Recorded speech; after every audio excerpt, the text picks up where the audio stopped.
listener production. Hello, Sacha Barbour Gatt with you for The Briefing. Now, today is a really important day in the US presidential election campaign. It marks the official start of what's called the Caucus process, where voters in individual states vote to endorse a particular candidate.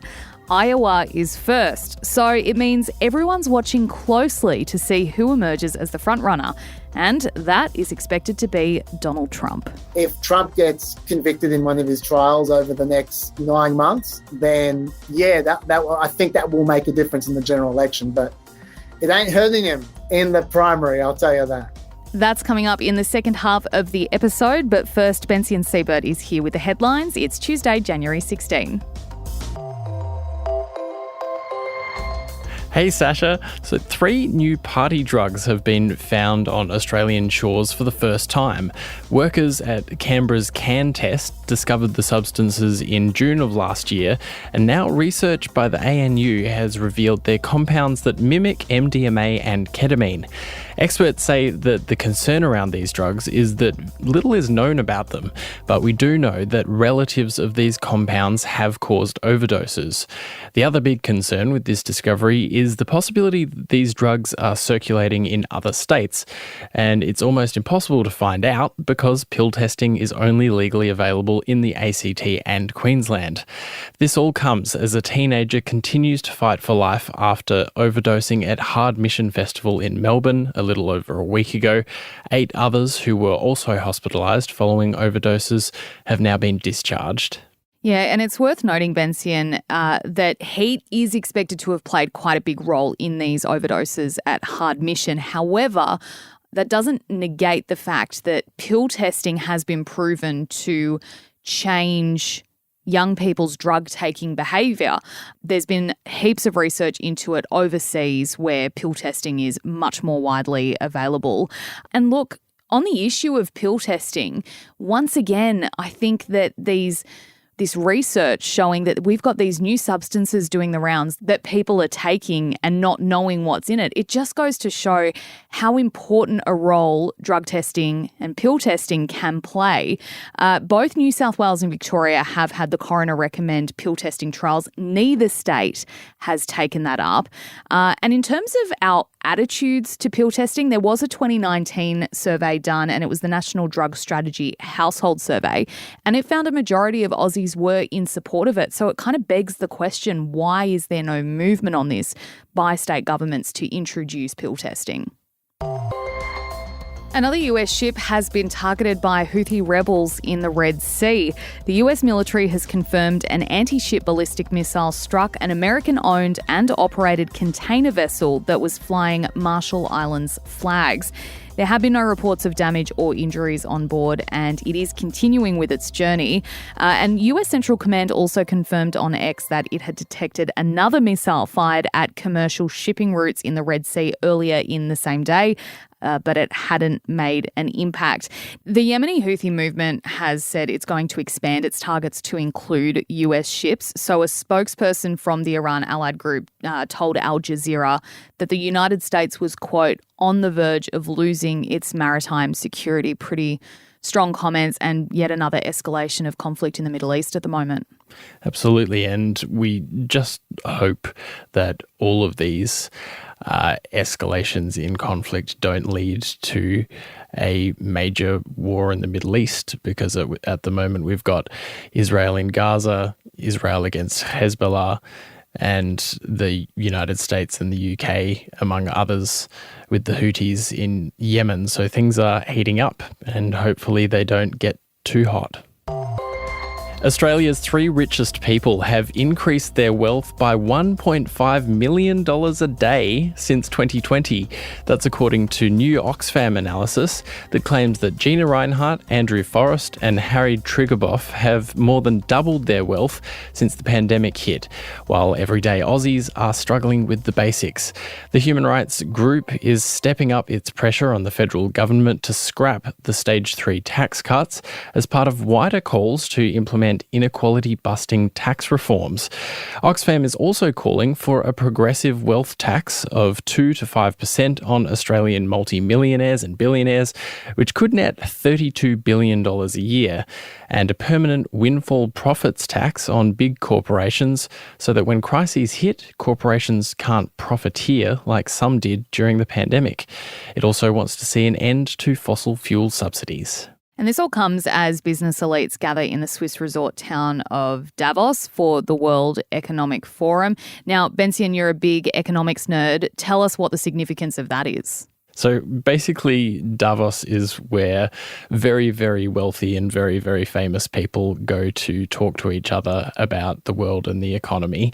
And often this is framed as how are we going to make the world a better place in kind of the rhetoric around it. And often it's just very, very rich people talking about very, very rich people. Now, speaking of very, very rich people, I just want to remind everyone, in case anyone has ever forgotten, Gina Rinehart's 2012 video where she mentioned the fact that, according to her, African workers were working for $2 a day, and this was an argument suggesting that Australia's economy was not productive or competitive. Let's hear a little bit from that video now. Furthermore, Africans want to work, and its workers are willing to work for less than $2 per day. Such statistics make me worry for this country's future. So some pretty cringe comments from Gina that, unfortunately for her, I will never let anyone forget. And just briefly, the Australian Open is underway in Melbourne. Australia's Storm Hunter won through, so did Alexei Popyrin, Jordan Thompson and Alex de Minaur.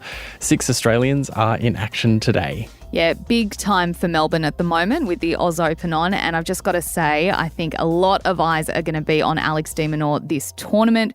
For the first time since 2006, we have an Aussie man in de Minaur in the ATP Top 10 International Men. So it's going to be a really exciting tournament for him. A lot of Aussie hopes riding on his progression through the AO.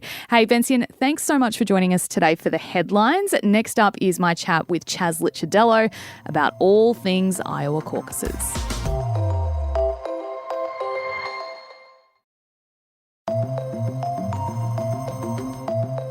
These caucuses are your personal chance to score the ultimate victory over all of the liars, cheaters, thugs, perverts, frauds, crooks, freaks, creeps, and other quite nice people. That was former President Donald Trump talking at a rally in Iowa over the weekend. And that is where the 2024 race to the White House is kicking off today. The Upper Midwest state hosts the first caucuses of the presidential election campaign. And Donald Trump is hoping to secure enough votes to force his rivals to pull out of the race. On the other side, Ron DeSantis and Nikki Haley are out to put a dent in Trump's momentum. So, why is Iowa so important, and what makes it such a significant state? There's no better person to ask than Chas Licciardello. He's the host of the ABC's Planet America, which is a deep dive on the people, issues and politics driving America. Chas, thank you so much for joining us on The Briefing today. Why is everyone talking about Iowa? The reason everyone's talking about Iowa is because Iowa is the first state to actually vote in any way, shape or form in the Republican race. And Donald Trump has been so far ahead in the polls until now. If he wins in Iowa by a very large margin, like the polls appear, then people are just going to say, this is over. This is over before it even began. Let's all give up. Let's all go home. Let's get out of the snow. And that will be the end of the Republican primaries. So this is a very important contest for that reason. But people who don't want Donald Trump are very much hoping that the result will not be what we expect it to be according to the polls. Yeah, so it is looking pretty heavily in favour of Donald Trump at the moment, isn't it? It is. Donald Trump's ahead by 30 points in a lot of polls. In some polls, it's as little as 25 points. That's still a lot. So, now Donald Trump is well ahead at this point in time. And the biggest problem is it's not just that he's well ahead, but both his competitors, his main competitors, who are Ron DeSantis and Nikki Haley, they keep on just edging ahead of each other. and they're competing against each other rather than competing against Donald Trump. And those two can fight amongst themselves as much as they like. There's no second prize. So unless one of them gets close to Trump, then it is over. Could you explain to us the difference? You mentioned it before about the primaries. What is the difference between the caucuses and the primaries? When we talk about a primary, we're talking about basically an election, just simply amongst the Republican candidates to decide who the Republican nominee will be. When we're talking about a caucus, it has the same effect as a primary, which is you're choosing the Republican nominee for that state, but it's a little bit different in that it's not a vote. It's kind of you gather in, say, a school hall or a church or something like that, and you literally argue with each other for a while, for like an hour, and then at the end of those arguments, you then all go to different corners of the hall to represent who you support. So there'll be a Trump corner, there'll be a Haley corner, there'll be DeSantis corner. So it's kind of like almost like choosing a basketball side in a school gym. It's very weird. Yeah, it's kind of another one of those examples where you sit here in Australia and you go, it all just seems a little bit weird. What have we learnt from previous caucuses that we could glean from the ones coming up? The most important thing we've learned from previous caucuses is that Iowa generally is very cold, and this week will be no different. And the only people who bother to show up at nighttime, like 8 o'clock at night, and who are willing to stay there for 2 or 3 hours, which is what it requires to go through the whole process, are people who are really, really invested. And so the people who win in caucuses tend to be the people whose supporters most adore them, number one, and number two, who are most organised. The people who beforehand have organised with all the people who are going to show up and say, make sure you turn up, and they might even bust them out themselves. There's no limit to how organised you need to be to get your people out. And so the people with the best, what we say, ground game tend to be the people who win. The reason that's important is because the peers like Ron DeSantis has the best ground game. Now, he's 30 points down from Trump, so that might not make any difference. But don't be surprised if Ron DeSantis does better than 30 points behind Donald Trump because of that ground game. Will the candidates, so Haley, DeSantis and Trump, be in Iowa for any of this? Is this kind of part of their campaign where they're going out and speaking to people and meeting people, or does it kind of happen and they're just doing their own thing? To be honest, I'm not sure if all three of them are going to be in Iowa on the night, but I at very least know Ron DeSantis is definitely going to be. And I think Nikki Haley is. I don't know about Trump. They certainly don't have to be. They can't caucus themselves, and there are literally thousands of these town halls happening around Iowa. So there's not much point going from basically, the only reason you'd stay there is because you're snowed in. There's no reason for you to be there. But they might just hang around anyway just to find out. Yeah, look, Donald Trump has already been suggesting that the process could be corrupt or rigged. Now, as you've mentioned, votes cast on paper, they're counted in these town halls and meeting rooms. How thorough and secure is the process? Well, it's ridiculous to suggest that it could be rigged for the reason I just told you before. They literally stand in groups. It's very hard to rig a vote when there's people standing there in a corner.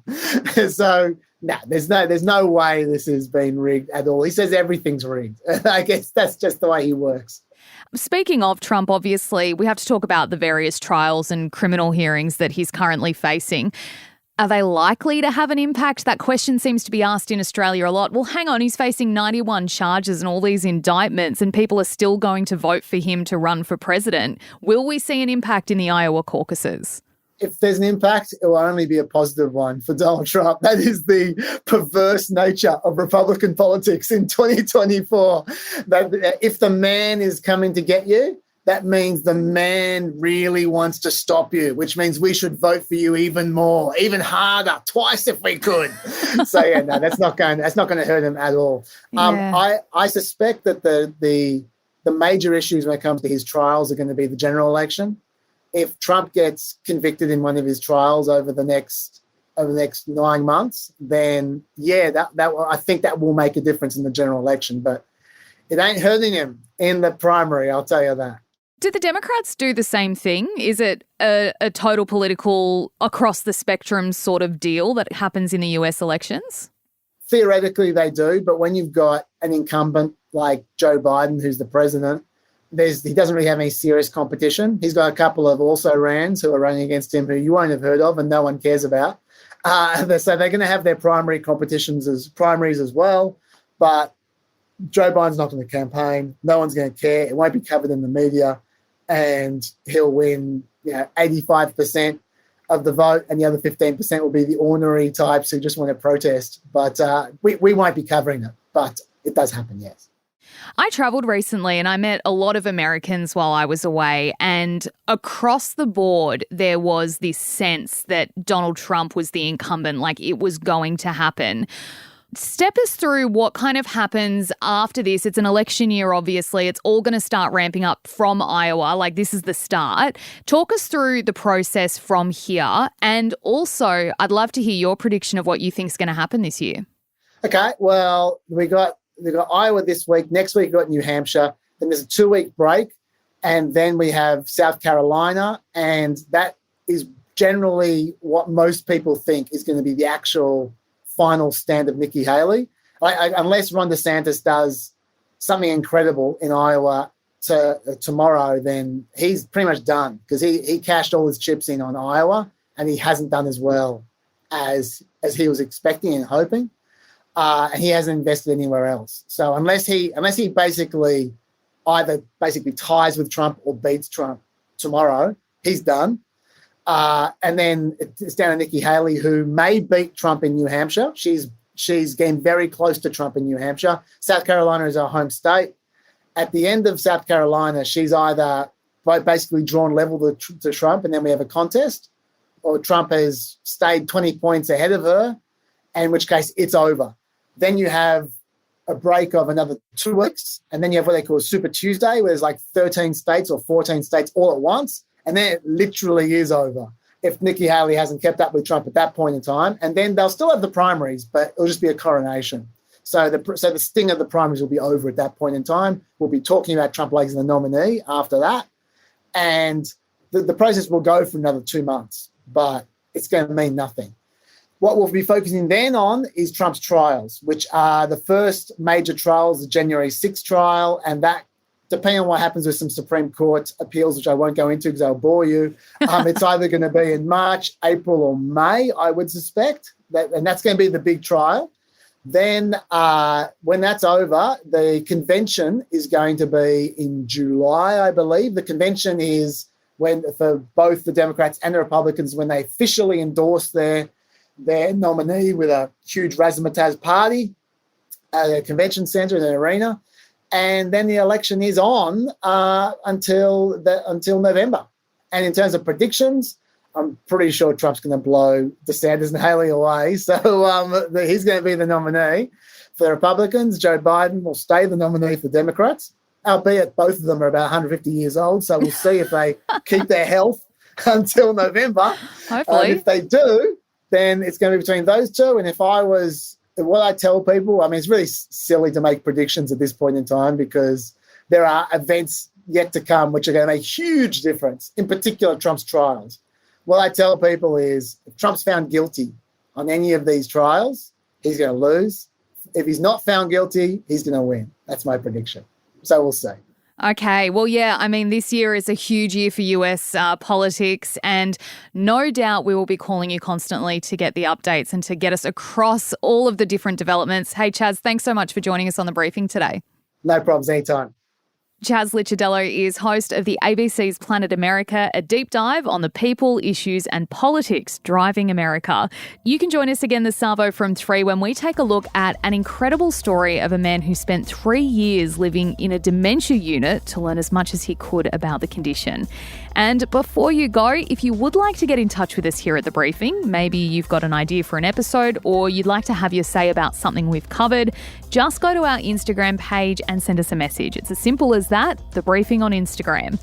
And that's all we've got time for today. I'll be back in your feed from 6 tomorrow morning with Antoinette Lattouf.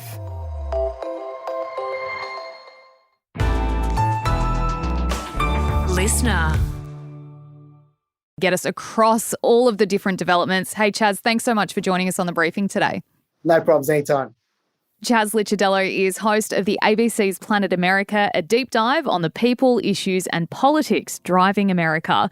You can join us again this Savo from 3 when we take a look at an incredible story of a man who spent 3 years living in a dementia unit to learn as much as he could about the condition.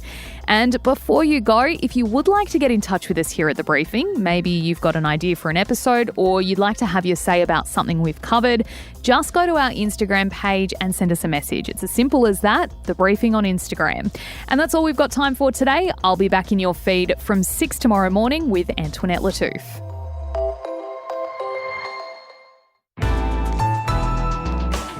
Listener.